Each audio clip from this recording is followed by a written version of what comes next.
Dámy a páni, vítajte pri ďalšej MVP Talk Show. Mojím hostom je bývalý český hokejista David Krejčí. Ahoj. Ahoj.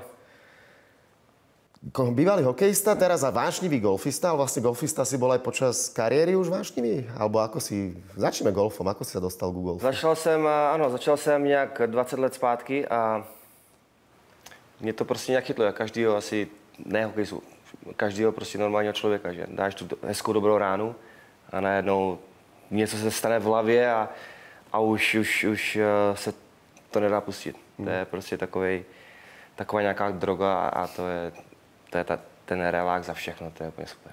A ono tak ide asi veľakrát ruka v ruke, že či robíš futbal, hokej alebo iný šport a popri tom nejaký doplnkový sranda, partia a stále hecovačky.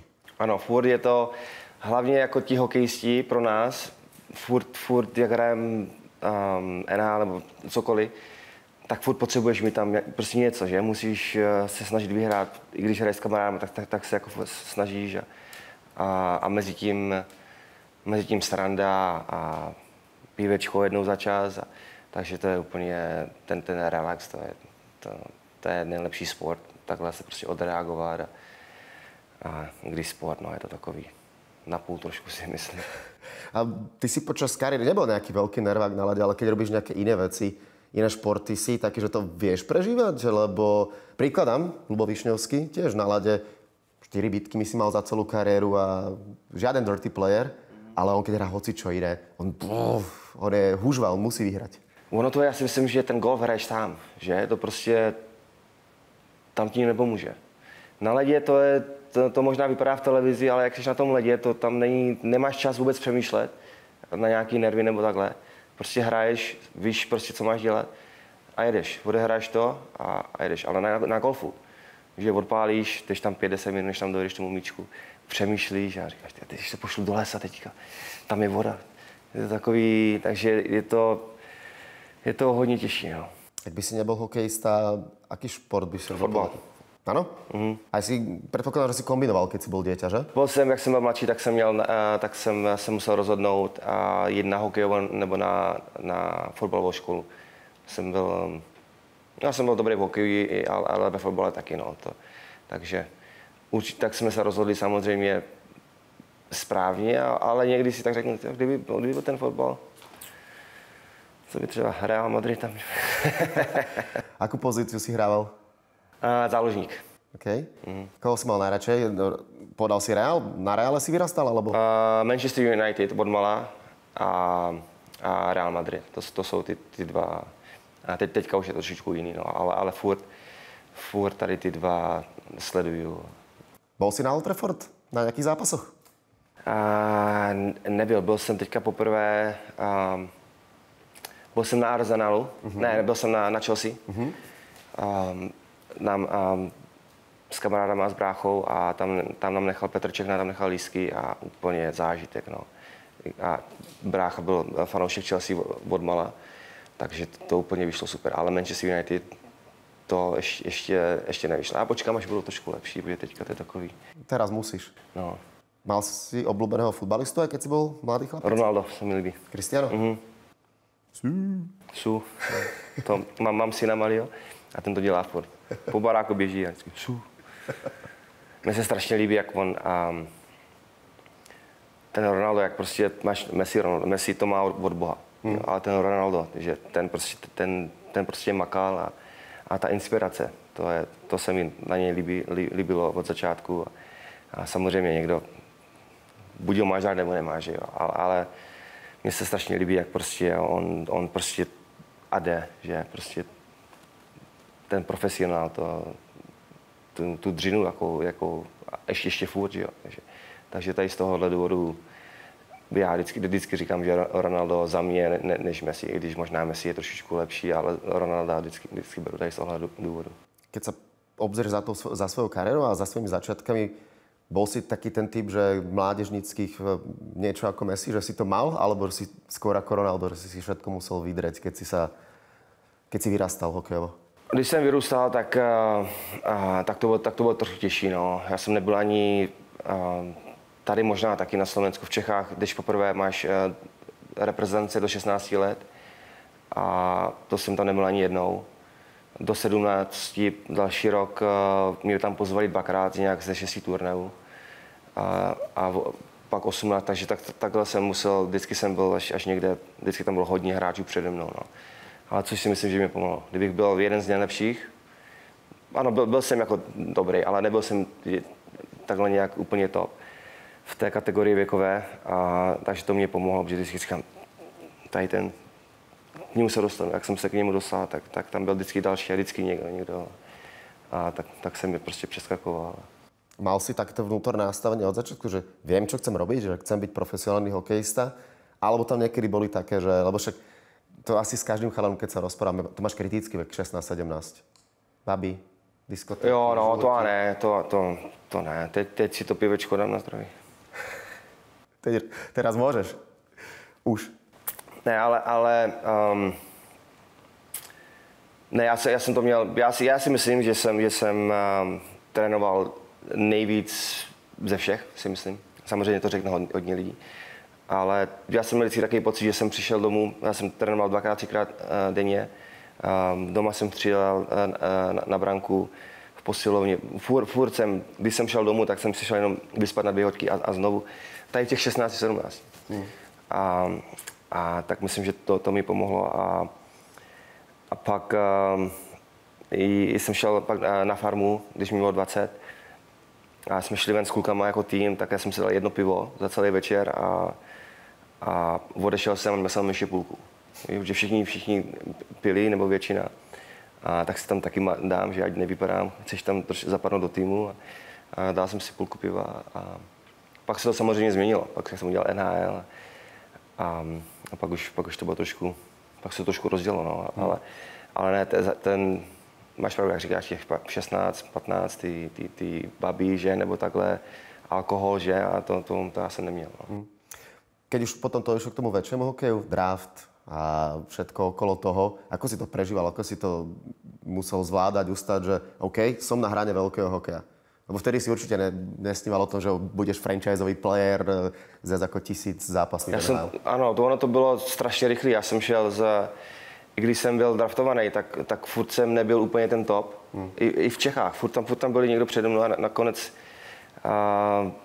Oto Haščák, ten se na mě jezdil dívat a my jsme furt dobří kamarádi, naši rodiče jsou dobří kamarádi, takže a říkal, my tě asi vytrv, jestli tam ještě budeš na řadě, tak říkám, jo, tak mě tam vzali a ono to šlo hned. Pak mě vzali do Kanady, do New Yorky, nemáš vůbec čas na nic, prostě hraješ a najednou za 2 roky jsi vynájel, najednou dostaneš šanci a všechno prostě rychle, nějak se to nějak stalo a ani nevím jak, no.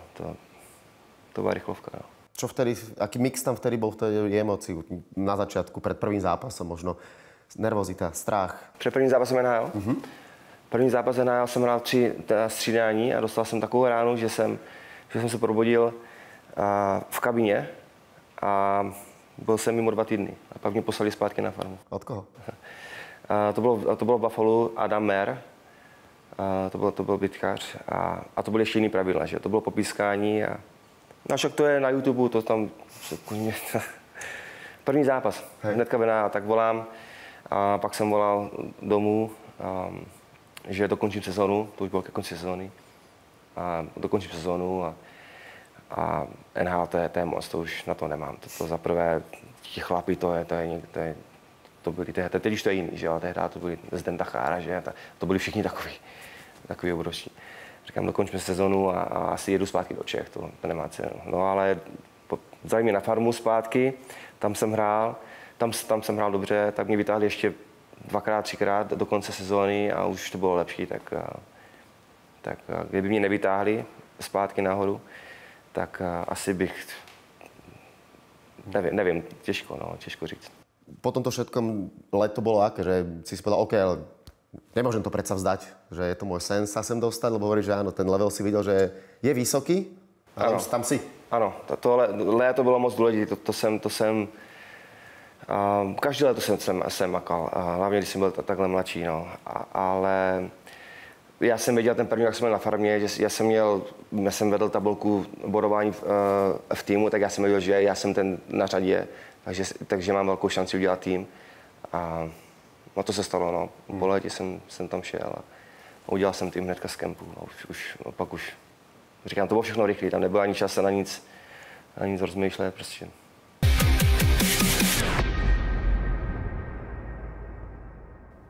Už si tu spomenul meno Zdena Cháru.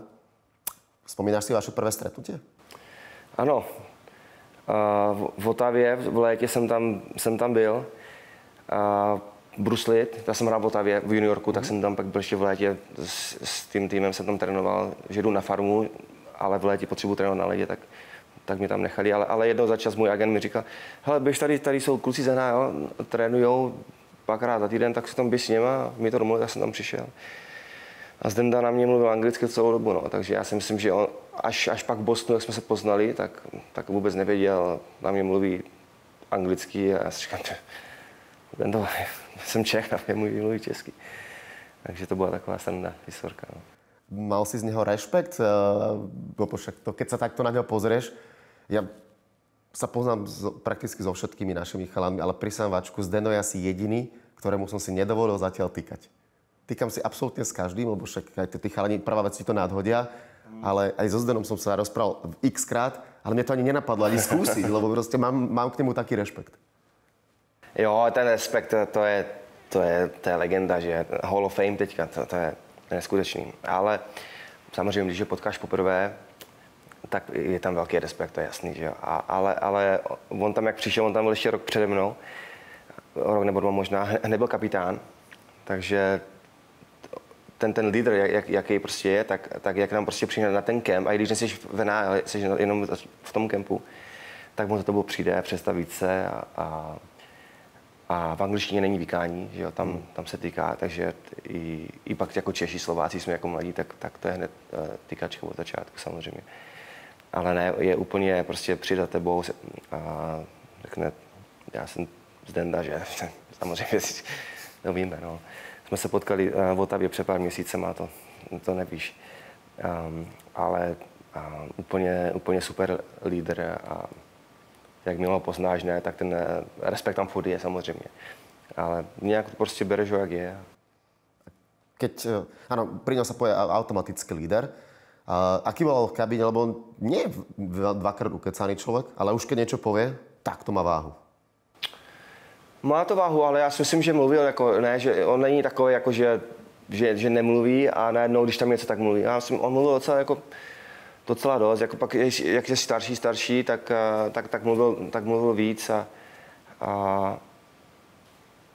ale vždycky, když prostě Zdenda něco řekl, tak najednou tam je ticho a mluví Zdenda, tak všichni poslouchají, že jo. Takže vždycky věděl, co má říct, vždycky to prostě, že on strašně chytrý, že jak čte knížky, všechno, on prostě ví, co vždycky má říct. Takže vždycky něco řekl, tak každý poslouchá a jdeme. Zdeno vyniká svojou extrémnou fyzickou prípravou. To je mu, keď merali tuk, tak mal tak 4-5% tuku, že to nie je overiteľné. Keď ste mali tú súťaž z Hyboho na Hrazde, on dal myslím 34, najviac si dal koľko? Já jsem dal 20, ale no, Zdena tam dal, no, a pak ještě tam byl, myslím, Tori Krug. Tak myslím, že oba dva dali kolem nějak 40. No, a to... Na něho, keď sa pozoruješ, jak Terminátor. To nejde, to se na něž podíváš, to je normálně, tam není žádný tuk, to je kostička vedle kostičky, to je prostě jenom sval všude. Všude, i na palce má sval, všude má sval. Predpokladám, že on bol prvý, čo prichádzal, alebo tak, že posilka stále. Tebe posilka vonala počas tréningu, alebo si bol taký skôr typ, že trošku niečo dvihnem? Z začátku asi, teďka přesně se nepamatuju, ale tam v tom Bostonu, tam ta kultura, to tak prostě nastavený, že jsme chodili furt. I teď, jak jsem tam byl ještě před 2 rokama, jak jsem tam hrál, tak jsme taky chodili s pastou. Tam je vždycky plán na tabuli, tak se tam vždycky musí něco udělat, někdo 3krát týdně, takhle něco. Ale my jsme tam byli, s pastou jsme chodili skoro každý den, vždycky stačí 50 minut, lepší udělat každý den něco, než čekat 2-3 dny a nějak toho hrotit, tak vždycky uděláš takhle těch 10-15 minut nějaký ten pár cvičení a furt se tak nějak udržuješ. No, ale jak říkáš, tak ta kultura, to už tam je nasazený. Hned jak přišel Zdenda, tak toto se tak nějak změnilo. Ten Boston, jak přišel Zdenda, pak jsme tam, ten Bergeron, pak jsme tam přišli my a najednou to šlo nahoru. A to bylo takovej, tam to asi zašlo, no. No, keď potrebuješ, alebo keď chceš dosiahnuť veľký úspech, musí si veľa vecí sadnúť. A vy ste tam vytvorili skvelú generáciu hokejistov, ktorá sa výrazným spôsobom doplňala. Bolo to náročné, alebo práve, že naopak dobré, že toľko individualit, ale jednoducho sadlo si to jak dobre namazaný stroj? To je úplně to prostě ti profesionálové. To bylo, já jsem tam přišel, Zdena tam už byl a Bergeron tam byl taky přede mnou, už byl asistent. A to vidíš, Zdendu trošku starší byl a ten Bergeron je o rok, jako máš tam 10 let rozdíl nebo tak nějak plus minus, nevím. A už vidíš, že prostě jak tady ten Zdenda, jaký je profesionál a ten Bergeron jakoby novej, jaký on je profesionál a všichni my jsme prostě se na ně prostě nalepili a já se vracím zase k tomu, ten Zdenda s tím Bergiem, oni byli ti dva, kde to prostě tak celý otočili a od té doby prostě, že jo, playoff, finále, kolikrát jsme tam byli, takže jsem zapomněl už, jaká byla otázka. Na tie osobnosti som sa pýtal, keď ste vyhrali vtedy Stanleyho pohár, predpokladám, že si povedal, yes, je to úžasné, skvelé, ale mohlo by to byť každý druhý rok, alebo každý rok, ne? Keď máš tu euforiu. Ano, jo, já jsem to vyhrál, to byl můj 4. rok. Jsem byl mladý ještě, nevím, 24 nebo tak nějak plus minus. Říkám, tak to bude super, to tam máme dobrý tým, všichni mladí, že? A bohužel, no, pak jsme byli ještě dvakrát ve finále, to bohužel nám to nevyšlo. Ale jo, jak to jednou vyhraješ, to je taková droga, že prostě tam chceš být znovu a stojí to za to. Že jo. Ty 2 měsíce, ten playoff je většinou 2 měsíce od začátku, to je boj, ale to fakt stojí za to. I pak, jak jsme prohráli párkrát ve finále, tak furt si toho strašně moc vážím, protože ta cesta se tam dostane do toho finále. To není to sranda, ale stojí to za to. I když jsme to nevyhráli párkrát, potom, jak jsme vyhráli, tak furt si toho strašně moc cením, že jsme se tam dostali tak daleko. O tebe sa hovorievalo a napokon tie čísla za to hovoria samé, že z play-off ešte tvoja forma vie rásť a jednoducho to play-off ti sedí. Čím to? Ano, tu otázku mám furt, ale nevím. Že jo, já jdu, když je zápas číslo 1 sezóny nebo Stanley Cup finále, tak jdu do zápasu, chci být úplně nejlíp, jak můžu hrát. Ale nějak to playoff asi mi nějak sedí. A vždycky jsem měl dobrý spoluhráče. Nevím, prostě v té sezóně někdy prostě to je strašně dlouhý, to je strašně daleko ten konec. Ale v tom playoff to už vidíš. Vyhráš tady ten zápas, jsi blíz, ale já bych řekl, že prostě musíš jít vyhrát. Já si myslím, že tam je velký rozdíl, jestli chceš vyhrát, nebo jestli fakt chceš vyhrát. Hodně hráčů chce vyhrát, ale jestli fakt chceš vyhrát, tak tam je velký rozdíl, si myslím. A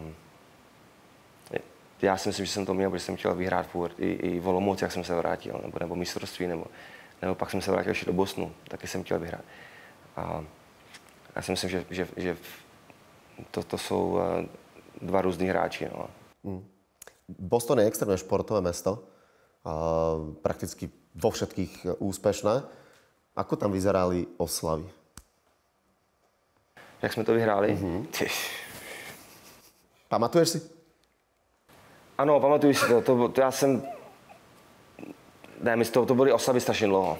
To bylo asi nějak týden nebo tak nějak. Že? To prostě jak to je teďkom, to je furt to samé. A měli jsme ty autobusy a jelo to městem. A tam bylo, nevím, dejme tomu 2 miliony lidí, nebo tak nějak říkali. To normálně, se podíváš na tom YouTube, to vidíš z vrchu, jak to natáčeli. To je David, to míle a míle, to byla nádhera. Jak si spomenul športové mesto, chodil si aj na Celtics, alebo na Bradyho sa pozrieť? Tak ten stadion Bostonu, NHL je v Bostonu, ve městě. A my všichni bydlíme v Bostonu tam. Někdo kousíček. Ale ten fotbal, ten Brady, jak tam hrál, tak to máš tak 50 minut autem. Okay. Víš, a na ty zápasy, to máš stadion na 70 000 lidí, to tam se nedá parkovat, takže to je takový, to musí být jako hodně naplánovaný, že jo? A oni hrajou 8 zápasů doma jenom, že jo? Mají nějak 16 zápasů, nebo 17. Takže tam, já jsem tam byl možná 3krát, byl jsem tam 16 let a byl jsem 3krát na fotbale.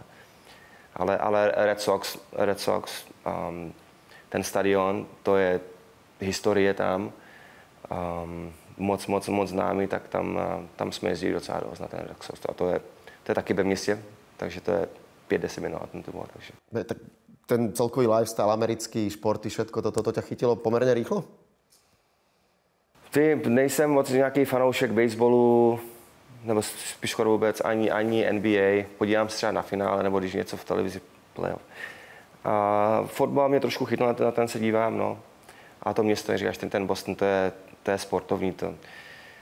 Každý rok si myslím, že jeden z těch 4 sportů je ve finále.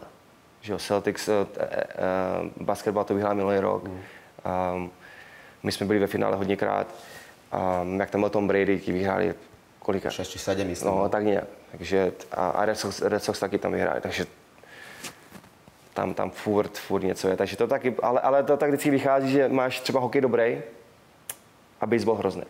Že nemáš prostě ty dva vždycky dobrý nějak týmy. Takže když nám to šlo, tak to bylo hokejové město.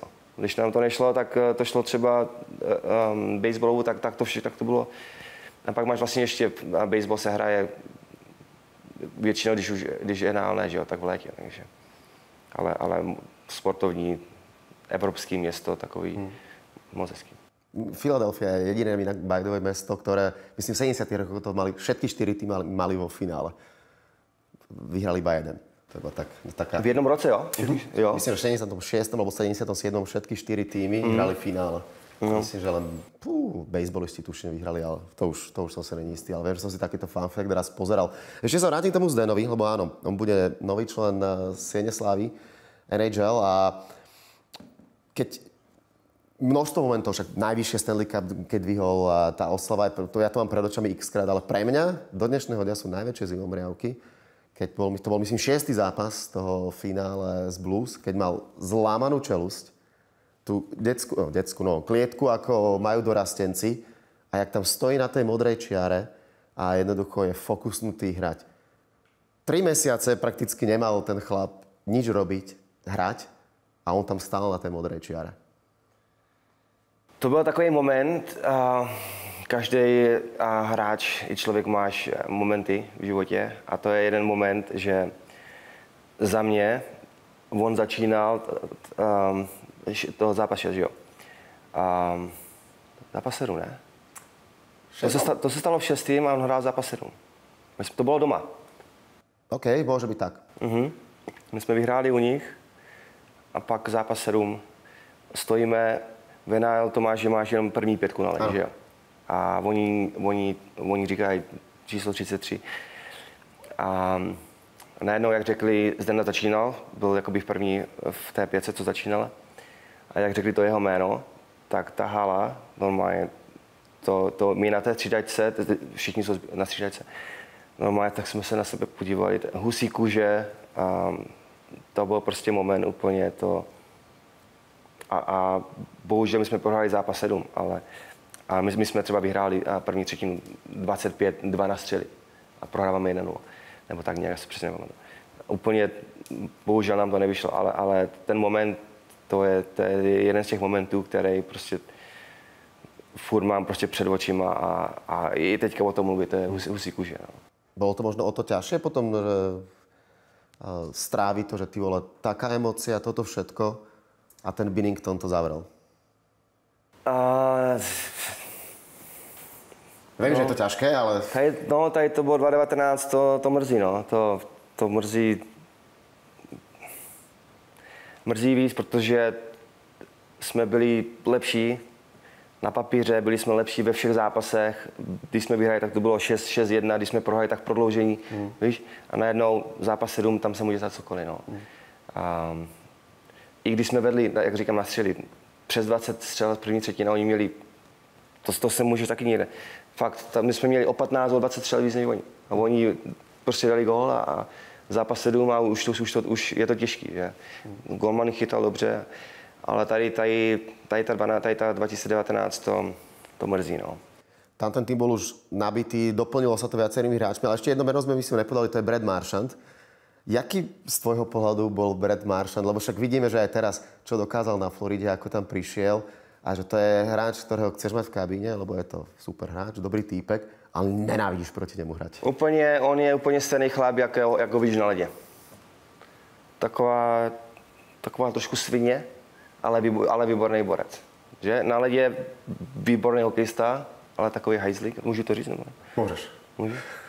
A v kabině to samý. Výborný borec, ale někdy takový hajzlík, taky ti přestříhá kaničky na brusích nebo něco. Ano, takže čo najväčšie ti vyviedol? Ne, on je mladší než já, jsem tam byl dřív než on, že jo, takže on si ke mně nemohl dovolit nic, ale ne. Nemohl si dovolit? Neskúšal si dovoliť na starší? Ne, jako sraničky, ano, že jo, ale... Nějaký prank väčší? Ne, my jsme tam pranky žádný nedělali. Ne, fakt žádný, jako když to vidím na YouTube, nějaký jiný sporty nebo jiný tým, ne, tam to ne, tam to tak kultura byla prostě ten profesionál. Ano, pak když dáš si někde nějaký pivo nebo něco, ale prostě jak seš tam na tom stadioně, tak to je prostě, to jsem žádný tým ještě takhle neviděl, to je fakt, no a to je Zdenda, ten Bergeron, to tak začali a pak ten Marší taky, že teď jak se o něm bavíme. Úplně, my jsme bydleli spolu ve stejné čtvrtí celou kariéru, takže my se známe moc dobře, jsme dobří kamarádi a úplně výborný chlap, ale hajzl to je někdy taky. Ne, lebo som čakal, že možno urobil nejaké také somariny, ako robil Marc-André Fleury, ten zvykol robievať veľké veci. No, jak to vidím, ano, ale to my neděláme. OK, a potom dobré. Pasta, keď došiel, to je držka neuveriteľná. Mm-hmm. Vy ste si sadli na prvú? Hned jakoby, on tam byl v létě, já jsem tam trávil taky někde leta, tak mi napsal tam jeden trenér z Bostonu, říká, draftovali jsme ho, on tady je, půjdeme na večeři s ním, chceš jít na večeři? Tak říkám, tak jdu, mu bylo 18, že byl zrovna draftovaný. A hnedka jsme se prostě nějak zkamarádili a on pak hned udělal ten tým a tak to tak nějak začalo. No. Čo je podľa teba Pasta najviac výnimočný?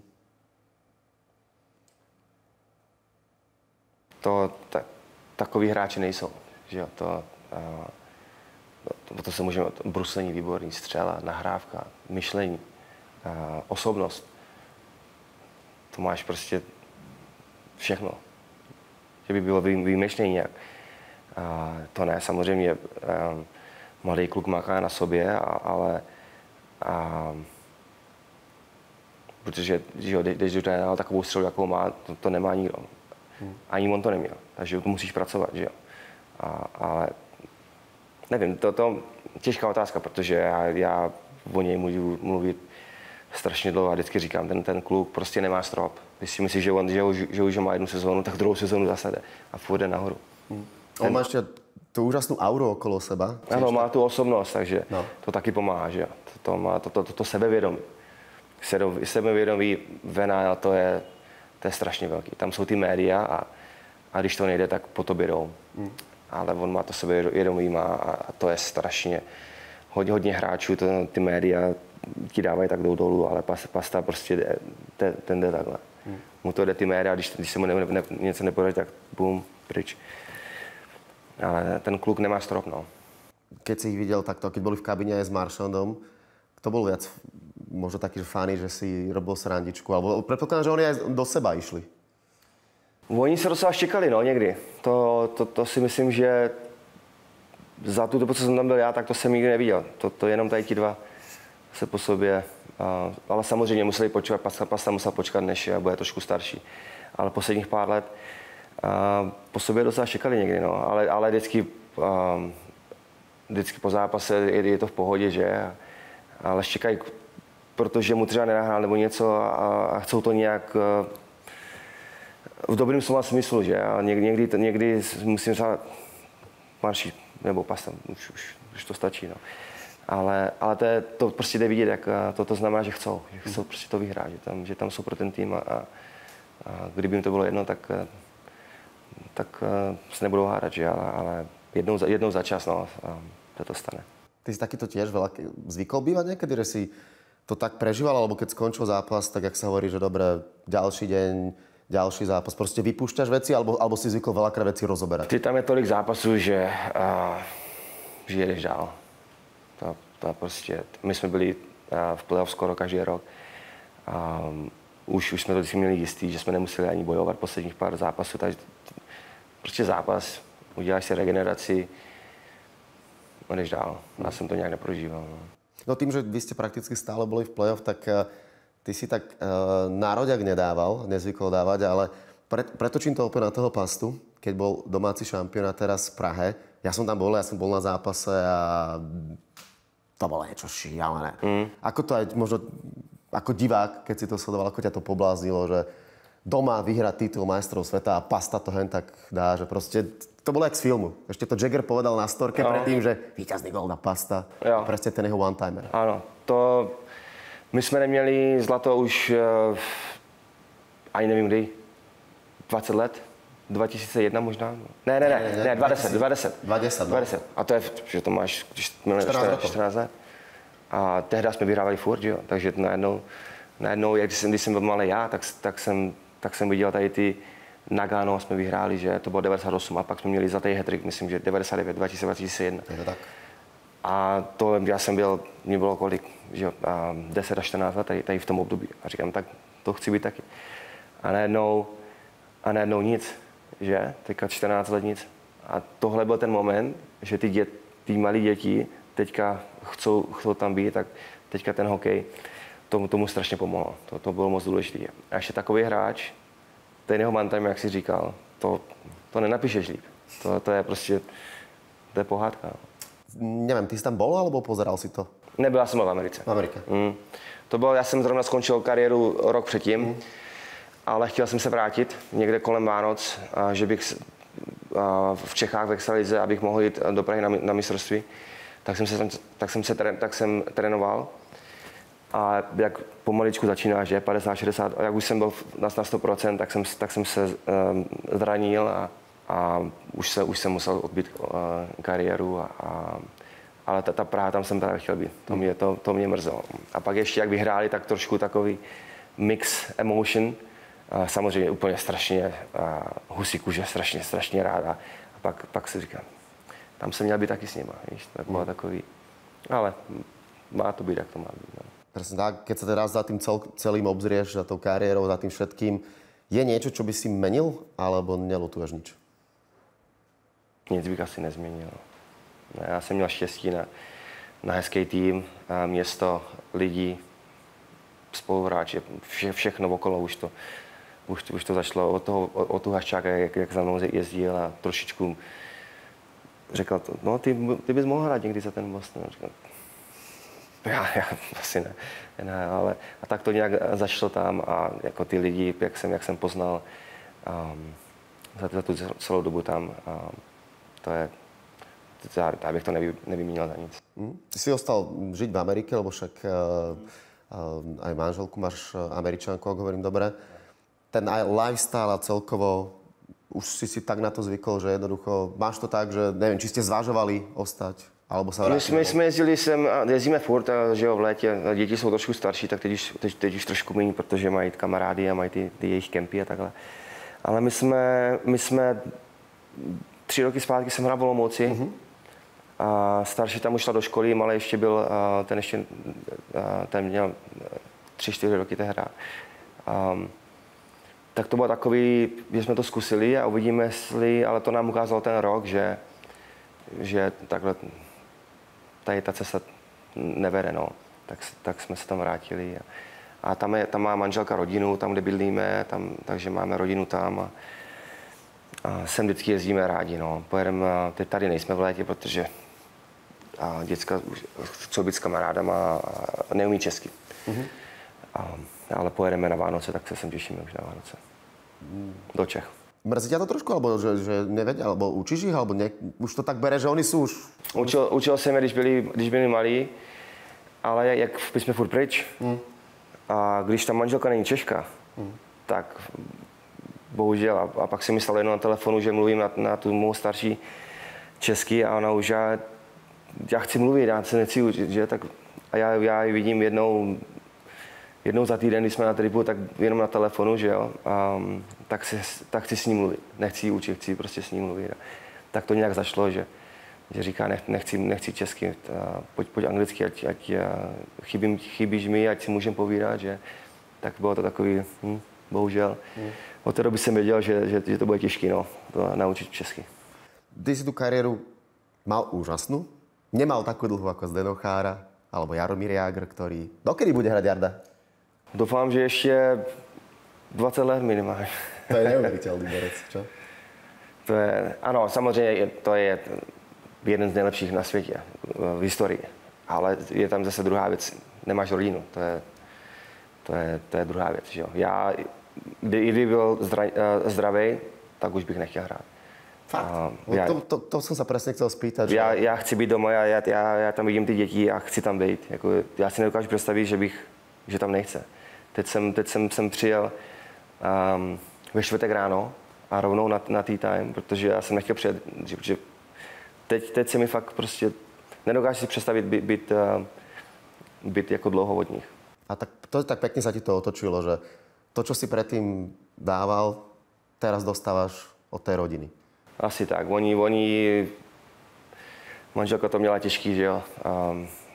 Jako samozřejmě všichni maminy, když mají manželé někde na cestách, tak je to strašně těžký. No. Takže teďka jim to nějak... Tak jsem si vždycky říkal, asi to budu splácet nějak, ale to není splácení. Mě to jako fakt baví, no, teď jako tam být, takže... Hokej, ale předpokládám, však stále máš, nevím, zapneš si, chodíš. Jo, samozřejmě každý ráno vždycky podívám se na highlighty, každý ráno, ale jako nedívám se na to, no, na zápasy večer, když jsou tam v Americe. Jenom vždycky ráno ty highlighty a to mi stačí. Tam je tolik zápasů, na playoff se podívám, ale jinak moc na to nesleduju, ani žádný na internetu nebo tak. Teď už mám ten hokej, už to je za mnou. No. Deti, ale predpokladám tak, že tiež vedie, že aby boli športovci, vidíš ich tak, že možno následovníci, alebo povieš si, že nebudem to síliť, oni si vyberú, čo budú chcieť. Ta starší má docela talent, to uvidíme, jak on hraje tenis, uvidíme, jaký to bude. A ten mladší, ten dělá ten ten bude Ronaldo, takže no, ještě je malej. Tak. Ale uvidíme, no. Ta starší zatím, ta vypadá, že tam nějaká šance je, no. Ten malej, no, jak říkám, uvidíme, jak to... Bude hrať soccer.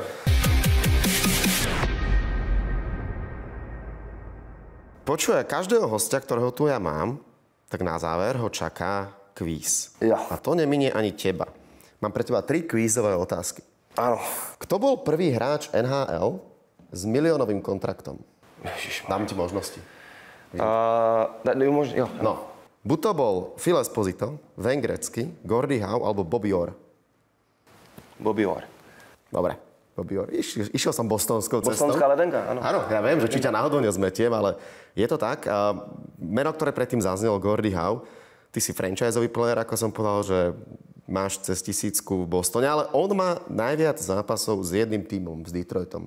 Skúsi tipnúť, koľko zápasov odohral Gordie Howe v Detroite. Máš toleranciu 150 zápasov. Jenom v Detroitě nebo jako celkově? Iba v Detroite, za ten jeden tým. Jak tam hrál? No, já vím, že on má nějak 17 zápasů, tak nějak. Celkově, takže trošku méně. Jdeme tomu. Dobre. 1687. Jo. Šialené číslo. A poďme na tretiu. Najviac bodov českého hráča v NHL Jaromír Jágr, samozrejme v sezóne 95-96. Tipni si, koľko to bolo bodov. Dám ti opäť 4 možnosti. 129, 139, 149, 159. 149. Presne tak. 149 bodov. Klobučík dole pred ním. A absolútne posledná otázka. Patrí ananás na pizzu? Co? Či patrí ananás na pizzu? Co to je?